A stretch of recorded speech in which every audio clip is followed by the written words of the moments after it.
So friends, welcome back to the channel. आज है Sunday और संडे का ब्लॉग मेरे लिए बहुत खास होता है क्योंकि पूरा का पूरा दिन मिलता है मुझे आप लोगों के साथ ब्लॉग शेयर करने के लिए। आज तबीयत बहुत ही ज़्यादा ख़राब है और उसके साथ मेड भी नहीं आने वाली है और मेरा सर इतना ज़्यादा दुख रहा है, इतना ज़्यादा हेडेक है कि मैं क्या ही बताऊँ। लेकिन बहुत ज़्यादा काम है क्योंकि फ्रेंड्स मैं एक जॉइंट फैमिली के अंदर रहती हूँ, तो ऐसा तो नहीं है कि मेरा तबीयत ख़राब हो गया और मैं सो गई। मुझे कुछ ना कुछ करना ही पड़ता है। तो आज का टॉपिक इसी टॉपिक के ऊपर है कि जॉइंट फैमिली अच्छा है या न्यूक्लियर फैमिली अच्छा है। क्योंकि आजकल बहुत ज़्यादा लोग जो है छोटे छोटे फैमिली होके अलग रहते हैं, जॉइंट फैमिली में कोई रहना ही नहीं चाहता। वैसे तो देखा जाए तो मेरी फैमिली भी छोटी ही है, बहुत ज़्यादा जॉइंट बड़ा फैमिली नहीं है। क्योंकि मेरे फैमिली में सास ससुर और मेरे पति, मेरी बेबी और मैं रहती हूँ, और मेरा देवर जो है वो बाहर जॉब करता है, तो इसीलिए वो हमारे साथ तो नहीं रहता लेकिन आता जाता रहता है। मेरे दो ननंद हैं जिनकी शादी हो चुकी है, तो छोटी सी फैमिली ही है, दिखता है बड़ा लेकिन उतना बड़ा है ही नहीं। लेकिन मैं इसलिए जॉइंट फैमिली और न्यूक्लियर फैमिली बोल रही हूँ क्योंकि न्यूक्लियर फैमिली मतलब सब समझते हैं कि हस्बैंड वाइफ एंड उसके साथ बेबी, उससे ज़्यादा और कोई भी नहीं, मतलब ना सास ससुर, कोई कोई भी नहीं। तो वही सब लोग समझते हैं, इसीलिए मैं बोल रही हूँ कि मैं जॉइंट फैमिली में हूँ क्योंकि मैं अपने सास ससुर के साथ रहती हूँ। तो फ्रेंड्स, जॉइंट फैमिली में बहुत सारी बुरी चीज़ें भी है और बहुत सारी अच्छी चीज़ें भी है। जैसे कि आप जो चाहे मन में वो नहीं कर सकते हैं क्योंकि आपके साथ और दो एल्डर्स भी रहते हैं, तो उनके हिसाब से भी आपको बहुत सारी चीज़ें करनी पड़ती है। लोग तो बोलते हैं कि फ्रीडम चली जाती है, ये होता है वो होता है। हाँ, कभी कभार वैसा फीलिंग आती है, लेकिन ये जो फीलिंग्स है वो परमानेंट बिल्कुल भी नहीं है, एक टेम्पररी फीलिंग है। जब आपको पता चल जाएगा कि जॉइंट फैमिली के रहने से कितने सारे हम लोगों के लिए अच्छाइयाँ हैं, तो आप ये बुरी चीज़ों को जो है भूल जाएंगे। जैसे बच्चों के लिए जॉइंट फैमिली बहुत अच्छी होती है क्योंकि कोई ना कोई उनका जो है ध्यान रखता ही रहता है। जैसे मुझे आज मेरा तबीयत ख़राब है और मैं थोड़ा सा काम धाम में बिजी रहती हूँ, तो मेरी बेटी जो है ज़्यादा से ज़्यादा टाइम अपने दादाजी और दादी माँ के साथ स्पेंड करती है। और मैं उतना ज़्यादा खेल नहीं पाती हूँ बच्चों के साथ, मेरी इतनी पेशेंस भी नहीं है जितनी पेशेंस उन लोगों का है, क्योंकि वो लोग उसके साथ पूरा टाइम स्पेंड कर पाते हैं।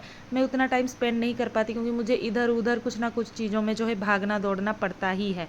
और हम दो लोग जो है जॉब करने वाले हैं, वर्किंग है, तो जब जो लोग वर्किंग है ना, वर्किंग हस्बैंड एंड वाइफ के लिए घर में तो लोग रहना ही चाहिए, क्योंकि बच्चों को जो है मेड के भरोसे आप छोड़ के शांति से जो है बाहर काम नहीं कर सकते हैं। सुबह 7 बजे से लेकर शाम के 7 बजे हो जाता है मुझे जॉब में, और घर आते आते जब शाम को 7 बजे हो जाता है, मेरी बेटी सही सलामत और बहुत अच्छे से रहती है क्योंकि घर वाले उसके बहुत अच्छे से केयर करते हैं। तो यही एक चीज़ है जो कि बहुत अच्छी है।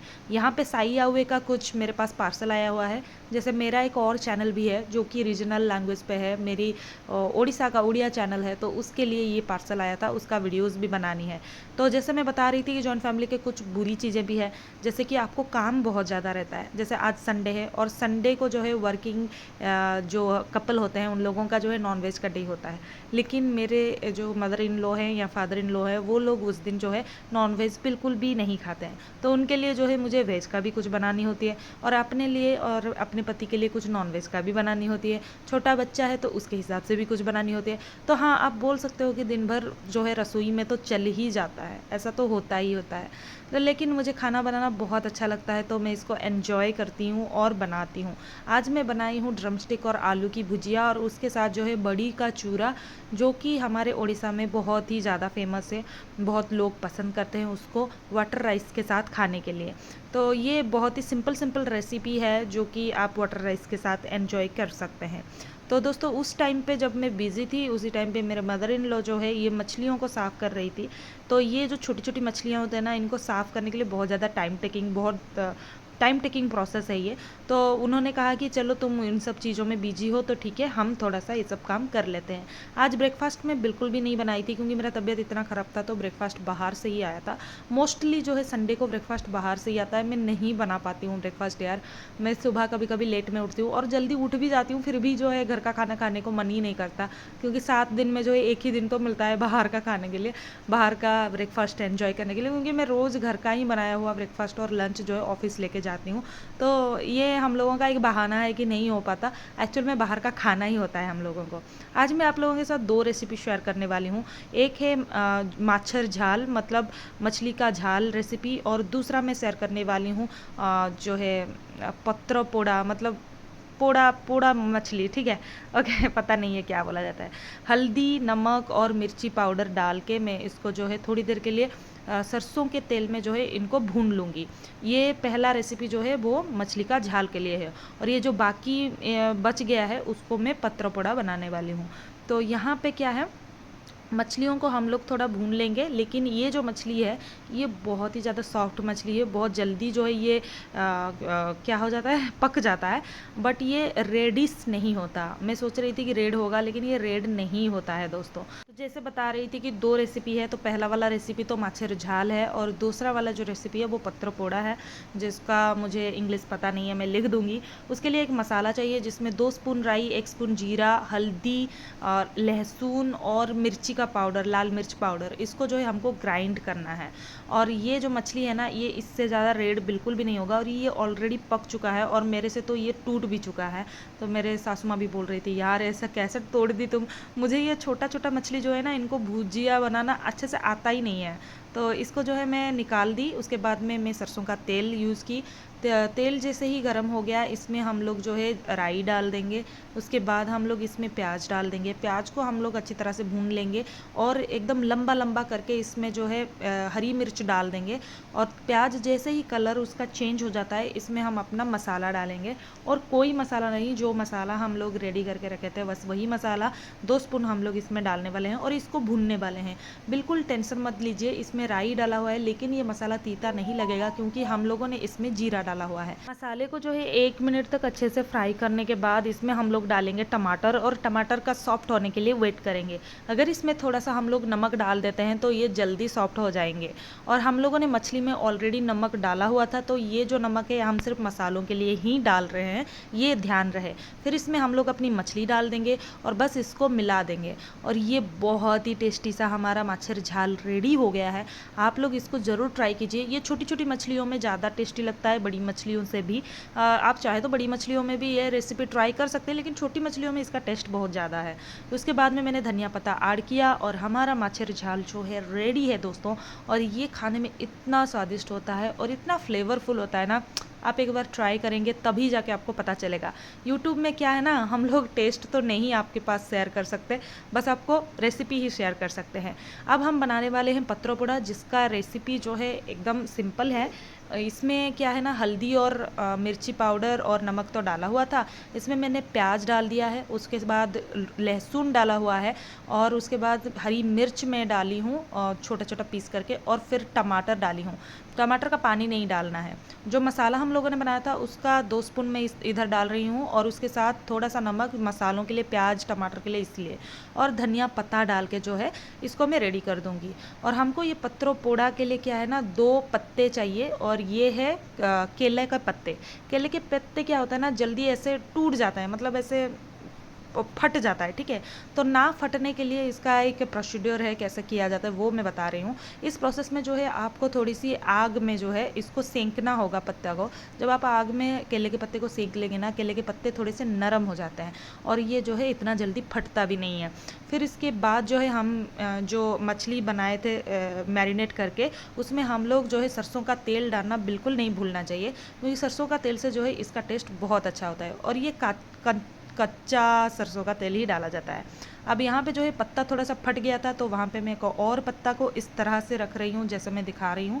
उसके बाद सारी मछलियों को इसमें डाल दीजिए। उसके बाद जो है मन भर के इनको थोड़ा सा देख लीजिए। इसका स्मेल ही इतना अच्छा होगा कि आपको लगेगा कि वाओ यार क्या स्मेल है, और दिखने में भी बहुत सुंदर है। एकदम हरियाली, पीली, लाल सब कलर एकदम एक साथ दिख रहा है। तो जितना चाहे फ़ोटो खींचिए, जितना चाहे इसका वीडियो बनाइए, या फिर इसको अच्छे से देख लीजिए, क्योंकि ये खूबसूरती ज़्यादा देर तक नहीं रहने वाली। इसके बाद हम इसको कुछ इस तरह से रैप करेंगे, लेकिन इसके लिए हमको चाहिए धागा। और वो धागा अगर आप सुई वाला धागा, जो अगर वो धागा यूज़ करेंगे ना, उससे जो है फट जाता है पत्ता, क्योंकि वो बहुत पतला होता है। वो पत्तों को ये जो केले के पत्तों के लिए वो नहीं बना है। इसलिए आपको जो है केले के जो स्टीम है ना, ये क्या बोलते हैं, पत्ता का बीच वाला जो पोर्शन है, उसी से ही इसका धागा निकालना चाहिए और उसी धागे में ही जो है पत्तों को जो है रैप करना चाहिए। इससे जो क्या है ना, आपके पत्ते फटते नहीं हैं और ये सच में देखने में भी बहुत सुंदर भी लगता है। इसको मैं कुछ इस तरह से पैकिंग करने वाली हूँ जिस तरह से कि पत्ते ना फटे। पत्तों पर ज़्यादा जोर मत डालिए, ऊपर से एक और पत्ता डाल के उसको बिल्कुल इसी तरह से रैप कीजिए जैसे मैं आपको वीडियो में दिखा रही हूँ, क्योंकि ये ना शब्दों में बताना, बयान करना मेरे लिए बहुत ज़्यादा मुश्किल हो रहा है। ऐसे तो हिंदी मेरे को ढंग से आती नहीं है, ऊपर से मैं इन सब चीज़ों को कैसे आप लोगों के साथ एक्सप्लेन करूँ पता नहीं। तो ये जो हम लोग बनाना के जो थ्रेड निकाले थे उसी में जो है इसको इस तरह से बांध देना है। आप चाहे तो अगर आपके थ्रेड छोटे पड़ रहे हैं तो आप दूसरा थ्रेड को इसके साथ जो है टाई करके फिर इसको टाई कर सकते हैं। मतलब ये बिल्कुल आपको धागे जैसा ही आप इसका यूज कर सकते हैं और ये देखने में भी बहुत सुंदर है दोस्तों। और ये जो प्रोसीड्यूर है लोग फॉलो नहीं कर पाते हैं, जिनकी वजह से उनका पत्ता जो है फट जाता है और अंदर में जो मछली होता है या फिर मसाले होते हैं वो निकल जाता है। तो बिल्कुल ऐसा नहीं करना है, जैसे मैं बताई हूँ बिल्कुल वैसे ही ये रैप जो है रेडी कर लेना है। बाकी आप थोड़ा सा अपना खुद का दिमाग लगाइए कि कहाँ कहाँ आपको रैप करनी है। तो ये हो गई है हमारी गिफ्ट रैपिंग तो इस गिफ्ट रैपिंग को जो है अब हमको जो है जलाना है। जलाने के लिए मैं यहाँ पे कुछ अंगार ली हूँ। अंगार को मैं उस साइड में जो है थोड़ा सा आग में जला दूंगी और इस साइड में मैं एक कढ़ाई में थोड़ी सी तेल डाल रही हूँ। अगेन सरसों का तेल। सरसों का तेल को अच्छी तरह से स्प्रेड कर दीजिए चारों तरफ और जैसे ही ये कढ़ाई गर्म हो जाए हम लोगों को गिफ्ट को रैप को जो है इसके अंदर ही डाल देना है। क्या होता है ना, ट्रेडिशनल रेसिपी में ये सब जो है लकड़ी का चूल्हा होता है उसमें डाल दिया जाता है, लेकिन हमारे पास तो वो सब चीज़ है नहीं। ये एक जुगाड़ है जिससे जो है हम वो वाली टेस्ट भी फील कर पाएंगे, टेस्ट कर पाएंगे। तो ये अंगार को जला के मैं अंदर डाल दी हूँ और ऊपर से ढक्कन डाल दी हूँ। इसका जो स्मोक है ना उससे इसके अंदर में एक फ्लेवर आएगा, एक बहुत ही अच्छा सा फ्लेवर, जैसे लकड़ी के चूल्हे में वो फ्लेवर आता है। और मेरा तबीयत तो बहुत ज़्यादा ख़राब है, मैं क्या है बताऊँ। और 15 मिनट बाद जो है हमको ये अंगार को निकाल देना है और जो गिफ्ट रैप है उसको इस तरह से पलट देना है। फिर 10 मिनट के लिए इसको छोड़ देना है। ऊपर में चाहे तो आप फिर से जो है अंगार को डाल सकते हैं, अगर आपका मन करे कि आपको स्मोकी फ्लेवर ही चाहिए तो आप डाल दीजिए। फिर ये अंगार को निकाल देंगे और आहिस्ता से हम ये जो गिफ्ट रैप है इसको अपने प्लेट में जो है प्लेस कर देंगे। अगर आप अच्छे से रैप किए होंगे ना तो ये आपका टूटेगा भी नहीं, जैसे मेरा निकल आया ना बिल्कुल वैसे ही निकल जाएगा। और यहाँ पे जो है वाटर राइस के साथ हम लोगों ने बॉडी चूरा, भुजिया और ये माछेर झाल और उसके साथ मिर्ची का अचार लिए हुए हैं और उसके साथ ये हम लोग आज खाने वाले हैं माछो पत्रो पोड़ा। ये देखने में आप देख सकते हो कितना ऑथेंटिक दिख रहा है, इसका टेस्ट भी बहुत बढ़िया है दोस्तों। मछली ऑलरेडी बहुत अच्छे से पक गई है और इसके अंदर में जो कच्चा सरसों का मसाले और सरसों का लहसुन का एक जो स्मेल आता है ना, उसी से ही मतलब आप इतना मुग्ध हो जाएंगे कि बोलेंगे नहीं यार सिर्फ इसी को ही खाएंगे। मेरे हस्बैंड को बहुत ही अच्छा लगा आज का खाना, वो बोल रहे थे कि बहुत टेस्टी बना है। तो संडे व्लॉग का तो यही खास है कि सबको जब मैं खाना बना के खिलाती हूँ तो मुझे बहुत ज़्यादा संतुष्टि मिलती है। तो शाम को मैं अगेन सबके लिए चाय बनाई थी और थोड़ा सा चाय मैं खुद भी एंजॉय की थी क्योंकि मैं बहुत अच्छा मसाले चाय बनाती हूँ। मेरी बेटी यहाँ पे मैगी खा रही थी तो उसके साथ मैं चीयर्स कर रही थी। यहाँ पे मैं थोड़ी सी फैमिली टाइम स्पेंड करती हूँ अपने मदर इन लॉ के साथ, फादर इन लॉ के साथ। उसके साथ हस्बैंड के लिए मैं अलग टाइम स्पेंड करना बहुत ज़्यादा पसंद करती हूँ। संडे के दिन हम लोग कहीं ना कहीं बाहर ज़रूर जाते हैं। अगर उनका मन नहीं होता है तो मैं पटा के उनके साथ तो चली जाती हूँ, क्योंकि मुझे लगता है कि संडे एक ही दिन आती है, वो भी 6 दिन के बाद, तो इसको ज़रूर हम लोगों को एंजॉय करनी चाहिए। मेरे हस्बैंड मना कर रहे थे तुमको नहीं लेके जाएंगे, मैंने कहा नहीं मुझे जाना है। तो थोड़ा सा मैंने पटा लिया उनको, मैंने बोला अच्छी वाली चाय बना के दूंगी। तो बोले अच्छा ठीक है चलो निकलो। पहले जो है मैं पार्लर गई, पार्लर में अपना जो ग्रूमिंग होता है वीकली वो करा के फिर उसके बाद में हम लोग घूमने के लिए थोड़ा सा गए, थोड़ा सा ऐसे ही नॉर्मल राउंड मारे। और ये हम लोगों का जो है मी टाइम होता है, मतलब कपल टाइम होता है। मी टाइम तो अपने साथ होता है लेकिन कपल टाइम होता है। उसके साथ हम लोगों ने लस्सी पिया और लस्सी बहुत ही टेस्टी था दोस्तों और बहुत एन्जॉयबल भी था। और समर का सीज़न आ गया तो लस्सी जो है मस्ट है, मतलब कहीं भी हम लोग बाहर जाते हैं तो लस्सी मक्का पीते हैं, गन्ने का जूस भी पीते हैं, हम लोगों को बहुत अच्छा लगता है ये। और ऐसे ही आज हम लोगों ने अपना दिन पूरा का पूरा एन्जॉय किया। आते वक्त हमारे हस्बैंड के लिए मैं कुछ कपड़े जो है ख़रीद के लेकर आई, और उनके लिए ये जो ब्लैक कलर का जो ड्रेस है हम लोगों ने चूज़ किया था, और उन पे बहुत ही अच्छा जच रहा था। इतना भीड़ था कि चेंजिंग रूम खाली नहीं था, तो हम लोगों ने बाहर में ही चेंज करके इसको सिलेक्ट करके लेकर आ गए थे। तो ऐसे ही था हमारा संडे। मंडे को मेरा जैसे फास्टिंग होता है, तो इसलिए हम लोगों ने जो है कुछ फ्रूट्स का भी मार्केटिंग किया, और फ्रूट्स मार्केटिंग करके हम लोग जब घर आए तो सच में मेरे अंदर में थोड़ी सी भी ताकत नहीं बची थी। लेकिन क्या है ना, यही होता है कि जॉइंट फैमिली में जब आप रहते हैं या फिर एल्डर्स के साथ जब आप रहते हैं, तो आप अपनी मनमर्जी का नहीं कर सकते। थोड़ा सा आपको सेक्रीफाइस करना ही होता है, और वो सेक्रीफाइस और कुछ नहीं होता। वो सेक्रीफाइस होता है आपका मतलब आलस, या फिर आप जब रेस्ट लेना चाहते हैं, वो रेस्ट यही होता है सैक्रिफाइस, जो कि जॉइंट फैमिली को एक साथ जोड़ के रखती है। अगर आप ये सैक्रिफाइस नहीं कर पाते हैं, तो आप एल्डर्स के साथ नहीं रह पाएंगे, और ना ही आपके बच्चे जो है एल्डर्स का प्यार कभी पा सकते हैं।